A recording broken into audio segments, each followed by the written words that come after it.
Dan mereka sekarang resmi sebagai ormas Islam. Ya. Dan sudah diresmikan.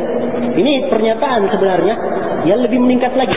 Yang tadinya dari sebuah yayasan yang berusaha mereka tutupi, dan sekarang sudah diproklamasikan menjadi ormas. Ya. Sudah menjadi ormas. Nah, ini bentuk hizbiyah yang nyata. Nah, dan juga adanya sirriyah dan tanzim sebagaimana yang telah kita uraikan dalam kaset seputar tentang masalah wahdah al-islamiyah. Apa yang dimaksud dengan imam dan jamaah kaum muslimin dalam hadis Hudzaifah? Ya, telah diterangkan ya. Yang dimaksudkan dengan imam di situ, imam kaum muslimin, pimpinan kaum muslimin. Dan pimpinan kaum muslimin itu adalah pimpinan yang syah di dalam negara tersebut. Ya, bagaimana ukuran pimpinan yang syah? Ya, yaitu pimpinan yang semua orang di negara itu mengatakan itulah pimpinan kita. Yaitu pimpinan dalam negara. Demikian ukuran yang disebutkan oleh Imam Ahmad. Ya, kalau ingin lebih detail lagi, pimpinan itu syah dengan 3 syarat. Syarat yang pertama dipilih oleh ahlul halli wal aqd. Dipilih oleh para ulama. Ya. Dan orang-orang yang mempunyai amr dalam masalah ini. Ini yang memilih penguasa. Kalau dipilih seperti Utsman bin Affan dipilih oleh 6 orang dari Majelis Syura yang dipilih oleh Umar bin Khattab, syah dia sebagai penguasa. Padahal cuma 6 orang yang memilih Utsman bin Affan. Ya. Syah sebagai penguasa, dan seluruh kaum muslimin waktu itu tidak ada yang demo. Ya. Semuanya membaiat Utsman bin Affan. Mereka ridha dengan pilihan 6 orang ini. Jadi cara Islam dalam memilih. Nah, cara Islam dalam memilih. Ini cara yang pertama. Dan yang kedua, apabila dia mendapatkan pelimpahan kekuasaan.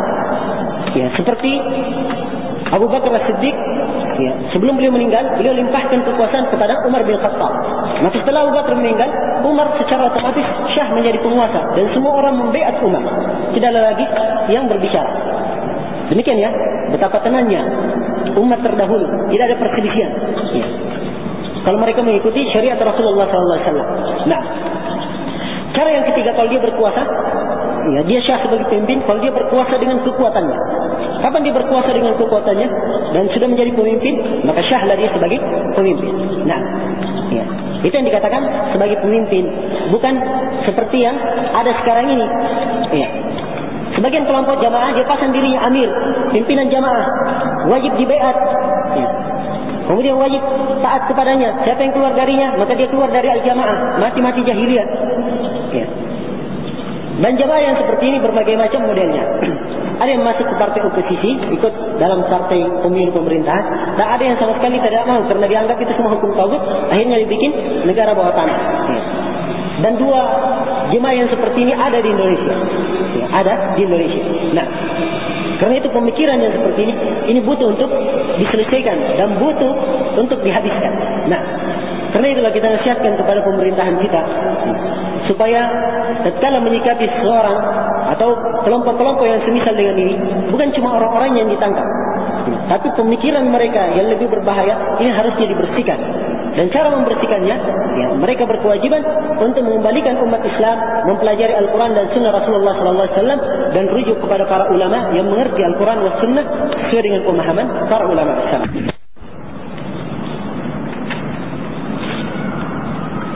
Apakah di dalam Islam terdapat politik dan siapa yang berpolitik? Ini akan ada nanti materi khusus, ya, tentang masalah berpolitik. Kalau bukan pekan depan, mungkin pekan-pekan yang akan datang. Jelas saatnya waktu-waktu ini, insyaAllah.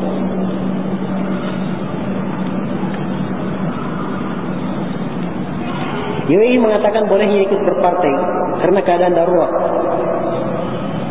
Kalau tidak masuk parlemen, negara akan dikendalikan oleh orang-orang kafir. Ini saya kira syubhat yang seperti ini sudah terlalu lama sudah sangat banyak kita jelaskan, ya. Dan kaidah-kaidah yang mereka pakai juga kaidah-kaidah yang tidak mempunyai dasar, ya. Dan sama seperti hizbiyun yang lainnya berusaha untuk cari fatwa.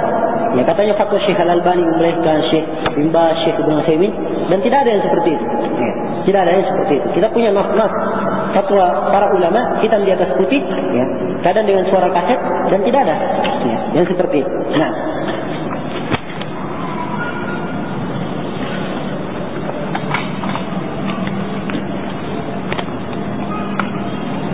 bagaimana menjawab pendapat yang mengatakan Salafi juga ikut memecah belah umat karena sering mentahdir dan sering ikut berkelompok dan bergolongan? Sebagaimana yang diterangkan tadi oleh Syekh Al-Albani rahimahullah, dakwah ahli sunnah wal jamaah itu menyeru kepada Al-Quran dan sunnah Rasulullah SAW. Dan orang-orang yang mengatakan memecah belah umat itu salah menerjemah. Ya. Karena dasar terjemahan mereka adalah terjemahan yang salah. Ya, mungkin kamusnya kamus bahasa Arab, dia pakai kamus bahasa Inggris. Akhirnya terjemahannya salah. Ya. Karena itulah menerjemah yang bagus diterjemah dengan terjemahan sesuai dengan dalil dari Al-Quran dan Sunnah. Itu namanya menasihati, bukan memecah belah umat. Ya. Al-Quran dan Sunnah ini kewajiban kita untuk bersatu. Kapan ada yang keluar dari Al-Quran dan Sunnah, kita berusaha untuk mengembalikan mereka kepada Al-Quran dan Sunnah. Kalau mereka tidak mau kembali, ya kita tegaskan tentang bagaimana prinsip Al-Quran dan Sunnah, dan yang kaum muslimin yang belum pecah dari Al-Quran dan Sunnah ini jangan sampai ikut sama orang-orang yang keluar dari Al-Quran dan Sunnah itu tadi. Ya. Jadi diterangkan ini kelompok penyimpangannya begini, ini kelompok sesat, dan ini kelompok menyimpan di sisi ini. Semuanya itu nasihat bagi mereka supaya mereka kembali. Ya. Dan kalau mereka tidak mau kembali, nasihat untuk kaum muslimin jangan ikut sama mereka, supaya mereka kaum muslimin tetap berada di atas jalan Allah Subhanahu wa Ta'ala. Ya. Jadi jangan terlalu berperasaan seperti perasaan anak gadis. Ya. Berperasaanlah dengan perasaan yang baik, ya, dengan perasaan syariah yang didukung dengan dalil dari Al-Quran dan Sunnah. Ya. Jangan sampai nasihat diterjemah dengan kritikan, ya. Nasihat diterjemah sebagai cercaan atau yang semisal dengan itu. Semua ini adalah perkara yang tidak dibenarkan dalam syariah. Ya.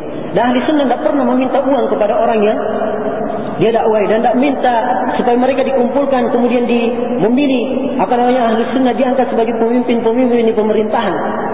Tidak pernah mereka melakukan seperti itu. Tapi sifat dakwah mereka diterangkan di dalam dakwah para nabi dan para rasul. Bahwa mereka ini adalah ittabi'u man la yas'alukum ajra wa hum muhtadun. Ikutilah orang-orang yang tidak meminta kepada kalian balasan, dan mereka itu orang-orang yang berada di atas petunjuk. Itu ciri ahli sunnah wal jamaah di mana-mana. Mereka hanya menyuruh kepada Al-Quran dan Sunnah.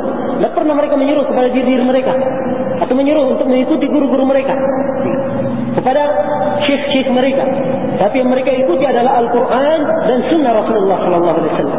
Siapa yang menyelisih Al-Quran dan Sunnah, maka mereka tidak ikuti siapapun orang itu, walaupun dia gurunya, tidak akan diikuti. Dan kita tentunya dalam masalah para ulama kadang ada kesalahannya. Kalau pasti itu kesalahan, maka kesalahan tersebut kita tidak ikuti, tapi tetap ulama tersebut dimuliakan dan dihormati sebagaimana haknya dia ulama yang dimuliakan di dalam nas Al-Quran dan Sunnah Rasulullah Sallallahu Alaihi Wasallam. Iya.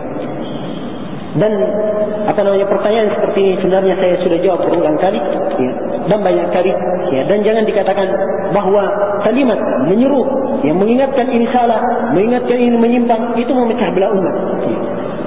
Itu memecah belah umat. Jangan sekali-sekali dianggap seperti itu.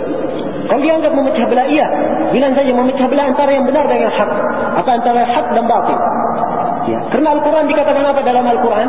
Al-Quran dinamakan Al-Furqan, pembeda. Tabarakalladzi nazzala al-furqana ala 'abdihi liyakuna lil 'alamin nadhira.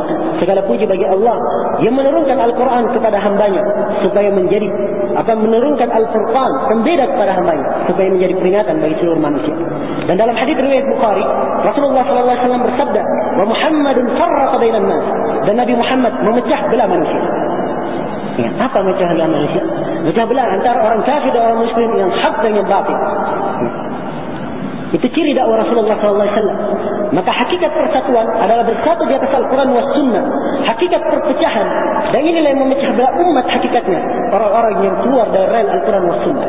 Orang-orang yang bikin partai-partai, bikin kelompok-kelompok, bikin jamaah-jamaah, meninggalkan dasar dari Al-Quran dan Sunnah seiring pemahaman para ulama salaf. Inilah orang-orang yang memecah belah umat pada hakikatnya. Adapun ahli sunnah, mereka menyeru kepada Al-Quran was Sunnah sesuai dengan pemahaman para ulama salaf. Yang ini yang dituntunkan dalam Al-Quran dan hadis Rasulullah SAW. Kenapa mereka disalahkan? Kenapa mereka dikatakan memecah belah umat? Nah, karena itulah beda antara dua timbangan. Kalau seorang menimbang dengan timbangan yang baik, dengan timbangan keadilan, maka hasilnya pun menjadi baik.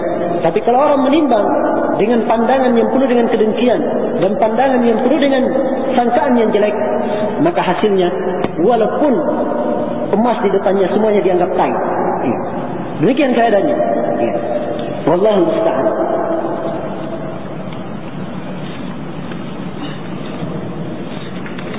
Baik ya, saya kira waktu 2 sudah masuk. Ya. Dan kalau ada pertanyaan insyaAllah ta'ala, mungkin kita lanjutkan pada pekan yang akan datang. Ya, pertanyaan-pertanyaan tersebut. Sebab habis duhur mungkin saya ada kesibukan sedikit. Mudah-mudahan apa yang kita dengarkan pada pertemuan hari ini bermanfaat. Kurang dan lebihnya mohon dimaafkan. Subhanakallahumma bihamdik, asyhadu an la ilaha illa anta, astaghfiruka wa atubu ilaik. Walhamdulillahirabbil alamin. Wassalamualaikum warahmatullahi wabarakatuh.